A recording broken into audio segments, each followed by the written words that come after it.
Olá! Hoje a gente vai mergulhar nas ideias de uma das figuras mais polêmicas e influentes da economia do século XX, Ludwig von Mises, um pensador cujas teorias, olha, não só desafiaram impérios, como continuam gerando debates acalorados até hoje. Para começar, que tal uma pergunta bem provocadora? Imagina só.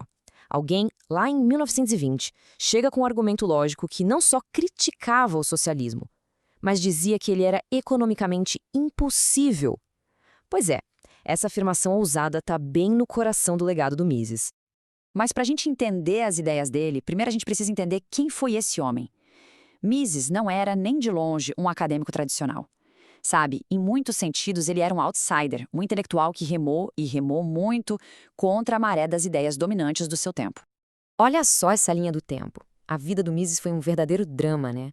Ele foi numa posição super influente em Viena, a capitão de artilharia na guerra, para depois virar um refugiado, sem um tostão no bolso, fugindo dos nazistas. E mesmo quando chegou nos Estados Unidos, ele nunca conseguiu um cargo de professor pago numa universidade. Ele dependia de doações para poder dar aula. Foi uma jornada em tanto, do topo ao esquecimento, praticamente. E esse número aqui, nossa, ele diz tudo sobre como ele terminou a vida. 29. Só isso. Apenas 29 pessoas foram ao funeral dele. Pensa bem, para um intelectual desse calibre, isso mostra o quanto ele tinha se tornado uma figura marginalizada, tanto na academia quanto no debate público da época. É chocante. Ok, agora vamos ao que interessa, o centro do pensamento dele. As conclusões do Mises podem parecer bem radicais, mas na verdade elas vêm de um ponto de partida muito específico, de uma metodologia que o colocou em rota de colisão com a economia tradicional. E aqui está a pergunta-chave de tudo. Para a maioria dos economistas do século XX, a resposta era um sonoro sim. Eles achavam que com dados suficientes, com modelos matemáticos, dava para prever e até controlar a economia. Já o Mises, ele discordava. E não era pouco não, ele discordava radicalmente disso. A resposta dele para isso foi a tal da praxeologia. É um nome complicado, eu sei, mas a ideia por trás é bem direta. Em vez de olhar para dados, Mises partia de uma verdade que ele considerava simples e inegável. Seres humanos agem com um propósito. A gente faz as coisas para atingir algum objetivo. E para ele, toda a ciência econômica podia ser construída passo a passo a partir dessa ideia fundamental. E o legal de ver aqui é justamente esse contraste. A economia convencional funciona assim. Ela olha para o que aconteceu, coleta dados e tenta criar uma teoria. Já a praxeologia do Mises vira o jogo. Ela diz, não, peraí, as leis da ação humana são lógicas. Elas existem antes de qualquer dado. É uma diferença brutal na abordagem. Para o Mises tentar testar essas leis com estatística, era a mesma coisa que tentar provar que 2 mais 2 são 4 contando maçãs. A lógica vem primeiro. Beleza. Com essa ferramenta lógica na mão, o Mises se voltou para o grande debate da sua época, capitalismo contra socialismo. E a análise que ele fez, bom, foi, para dizer o mínimo, devastadora. E veja bem, essa não era uma crítica qualquer. Muita gente dizia que o socialismo ia acabar com a inovação ou com a liberdade.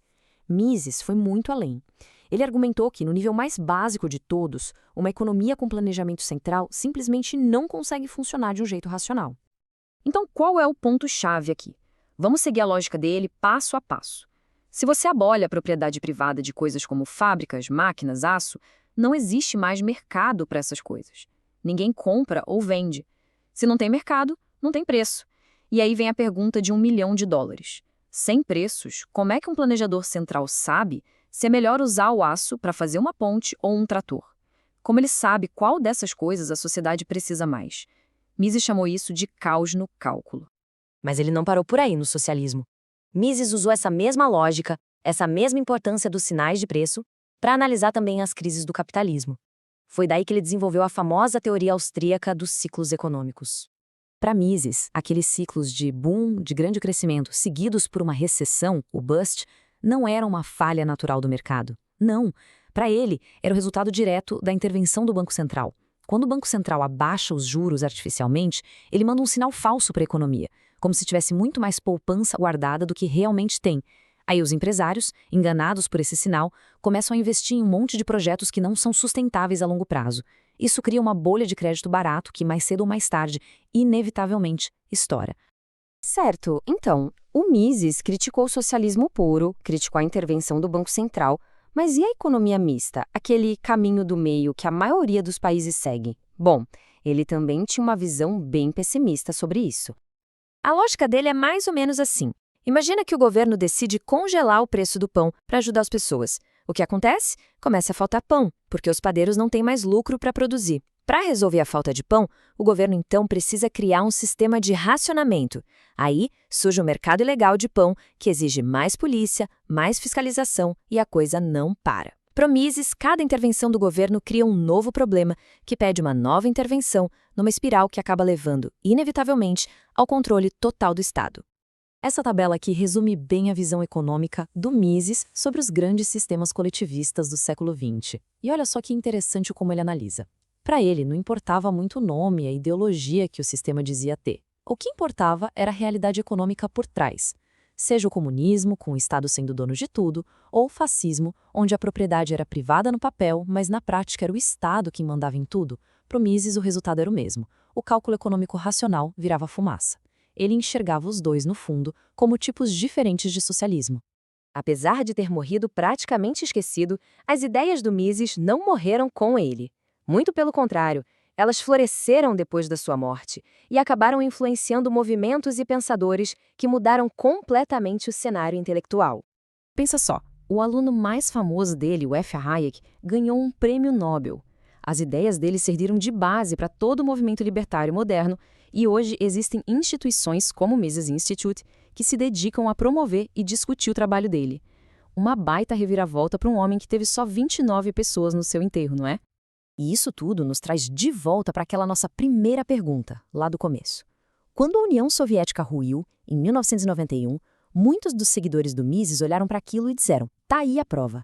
Aquelas décadas de filas, de falta de produtos, de ineficiência, tudo aquilo parecia ser, no mundo real, a prova viva daquele caos no cálculo que Mises tinha descrito 70 anos antes. Só que o legado de Mises não é livre de polêmicas, e polêmicas bem sérias. Para a gente entender isso, a gente precisa olhar para uma citação que é, talvez, a mais problemática de toda a carreira dele. Ela foi tirada do livro Liberalismo, de 1927. Nela, Mises escreveu o seguinte: para entender essa citação, o contexto é tudo, é absolutamente crucial. Primeiro, Mises era judeu e teve que fugir da Europa justamente por causa dos nazistas. Ele via tanto o fascismo quanto o comunismo como ameaças totalitárias. Na análise que ele fez ali nos anos 20, ele enxergou o fascismo como uma reação violenta que naquele momento específico impediu uma tomada de poder pelos comunistas que na visão dele seria ainda pior. Mas isso é muito importante. No mesmo livro e em vários outros textos ele condena o fascismo como uma ideologia antiliberal, coletivista e economicamente uma outra forma de socialismo. É uma passagem bem complexa e que até hoje é um ponto central de debate sobre o legado dele. E isso tudo nos deixa com uma última pergunta para pensar. Hoje, num mundo em que a intervenção do governo na economia é a norma, será que a gente está ignorando os avisos do Mises por nossa conta e risco? Ou será que as ideias dele são só um eco de um tempo que já passou, algo que não se aplica mais no mundo complexo de hoje? A relevância do pensamento desse economista que foi esquecido por tanto tempo continua sendo um grande desafio